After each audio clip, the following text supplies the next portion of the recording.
کیے. کہہ رہے اس سے مجھے پاور کیا ملی؟ کہہ رہے ہم تو جرم مجرم تھے نہیں, ہم جب باہر آئے نا ہم نے کہا اچھا یہ ہوتا ہے, ٹوٹل سزا کیا ہے, کچھ بھی کر لو یہ ہے. تو کہہ رہے میرے اندر اتنا اسٹیمنا پیدا ہو گیا دنیا میں کچھ کر گزرنے کا. آپ کو پتا ہے جیل ہمارے مجرم بناتے ہیں, جیل میں جا کے نا اسٹیمنا بڑھ جاتا ہے مجرم کا, سمجھ رہے ہو. ایک تو اس کو یہ پتا ہوتا ہے آئندہ اس طرح سے کام کرو گے تو پکڑے نہیں جاؤ گے, اس طرح سے کیا تھا تو پکڑا گیا تھا نا, اب یہ والی غلطی نہیں کرنی. تو اس لیے شریعت میں جیل کی سزا نہیں ہے, شریعت میں ہے کہ اسی وقت نمٹا دو. چوری کی ہاتھ کاٹو, چلو بھائی نکل پتلی گلی سے, شاباش. ہم کیا کرتے ہیں چوری کی جیل, تو کہتا ہے یار اس دن وہ سی سی ٹی وی کیمرہ دیکھنا بھول گیا تھا میں, آئندہ تھوڑا خیال کروں گا. پھر وہاں سارے چور ہی بیٹھے ہوتے ہیں, کوئی نیک آدمی تو آیا نہیں ہوتا جیل میں, تو چور آپس میں ان کی کیا ڈسکشن ہوگی, وہ تہجد کی باتیں تھوڑی کریں گے. وہ ابھی تو نے کیا کرتا ہے, وہ میں نے اتنے بندے مار دیے, آپس میں ان کا گینگ بنتا ہے, پھر آپس میں نمبر ایک دوسرے کے ساتھ وہ شیئر کرتے ہیں کہ جب باہر نکلیں گے تو پھر دیکھتے ہیں ہم. اور 4 سال میں 10 سال میں کیا کچھ ہوتا ہی نہیں ہے, تو کچھ کرنے کی صلاحیت ان میں ویسے ہی ختم. وہاں جا کے کوئی یہ تھوڑی کہ وہ ماسٹرز کر رہے تھے یا پی ایچ ڈی کے اسکالر بن کے باہر آئے, یا کوئی انجینئرنگ مکمل کر لی اب باہر جاب ملے گی. 4 سال 8 سال زندگی بہترین ان کے ویسے ہی برباد ہو گئے. اب ان کے پاس کمانے کے لیے چپل چوری کے علاوہ اور کوئی راستہ ہوتا نہیں ہے, یا باقی چوریاں ڈکیتیوں کے علاوہ کوئی راستہ ہی نہیں ہوتا ان کے پاس. تو نظام اتنا گندا ہے, اس لیے اسلام نے سزا رکھی ہے, اس میں ادھار نہیں رکھا. قصاص ہے, ثابت ہو گیا کہ بھائی اس نے بندہ مارا ہے, فوراً پکڑ کے وارثوں کے حوالے کیا جائے گا, بھائی تمہارا باپ مارا ہے, تم بتاؤ کیا کرنا ہے. اب وہ فیصلے میں دیر کر رہے ہیں تو اس دوران جیل میں بند کیا جائے, بھاگ نہ جائے. جیل میں اس کو تمام سہولتیں دی جائیں گی, بھائی یہ بندہ ہے بھاگے گا نہیں, جلدی 1 ہفتہ ہے آپ کے پاس, فیصلہ کرو, گردن اڑانی ہے یا اس سے بارگیننگ کرنی ہے. تو بارگیننگ میں جو ٹائم لگ رہا ہے اس دوران جیل میں رہے ایک الگ بات ہے. 1 آدھ ہفتہ سعودی عرب میں ایسا ہی ہوتا تھا, آپ کا پتہ نہیں کیا ہو رہا ہے. قصاص اب 1 ہفتہ, اس کے بعد سر قلم کرنا ہے, چلو بھائی اڑا دو سر, اس کا سر نہیں قلم کرنا, پیسے لے کے چھوڑنا ہے, پیسے لے بھائی, اور جو بھی رہن کے طور پر اس کی پراپرٹی رکھوائی, چل بھائی نکل, ختم. ہماری عدالتوں پہ بوجھ کتنا ہے دیکھو, 20-20 سال پرانی فائلیں جج کے پاس پڑی ہوئی ہوتی ہیں. اسلام میں قصاص ہے. دانت توڑ دیے, ٹائم نہیں ہے بھائی, کون سا والا دانت توڑا, یہ والا, اب بتا دانت توڑنا ہے اس کا. دیکھو نبی صلی اللہ علیہ وسلم کی خدمت میں کتنا زبردست واقعہ ہے. حدیث میں آتا ہے حضرت انس رضی اللہ تعالی عنہ کی جو پھپھی تھی نا, کس کی, حضرت انس ابن مالک کی پھپھی.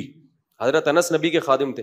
ان پھپھی نے اپنی باندی کو مکہ مارا یا تھپڑ مارا, تو وہ باندی کا دانت ٹوٹ گیا.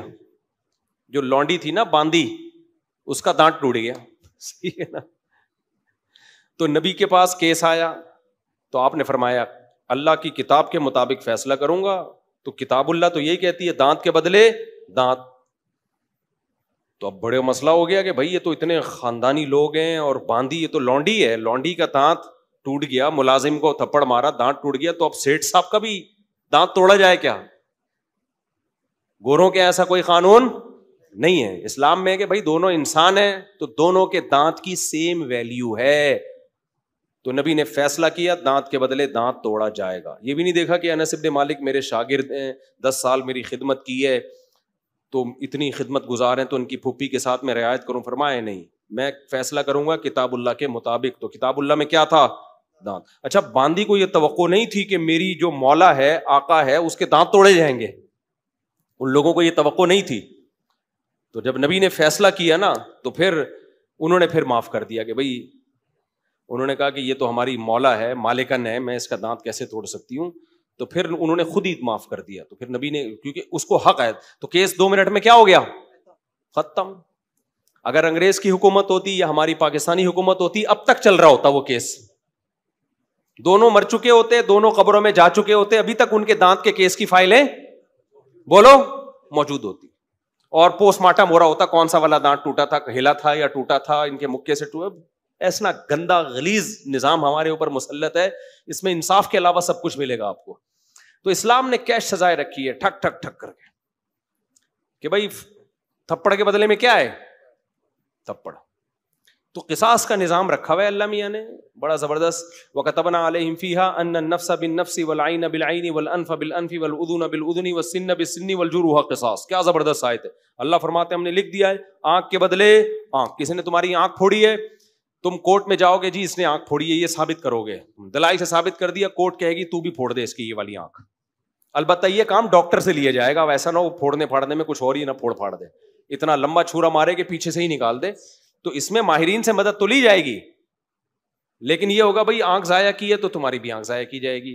دانت توڑا ہے, سن بسنی, دانت کے بدلے دانت. سمجھ رہے ہو؟ تو یہ پوری قرآن نے ڈیٹیل بیان کی ہے. یہ ہوتا ہے انصاف, اٹ از کالڈ انصاف. اس میں جس نے جرم کیا شراب پی کے آیا تھا یا بغیر شراب کے کیا ہے, اس سے کوئی فرق نہیں پڑتا. یورپ امریکہ میں ہوتا ہے پی کے آپ نے دانت توڑ دیا تو کہتے ہیں سزا ہلکی ہے, کیونکہ آپ پیے ہوئے تھے, آپ کو ایکچولی پتہ نہیں تھا کہ میں کیا کر رہا ہوں. اسلام کہتا ہے پینا یہ آپ کا ہیڈ ایک ہے, جو جرم پینے کے بعد ہوگا آپ کو اس کی پوری پوری سزا ملے گی. تبھی اس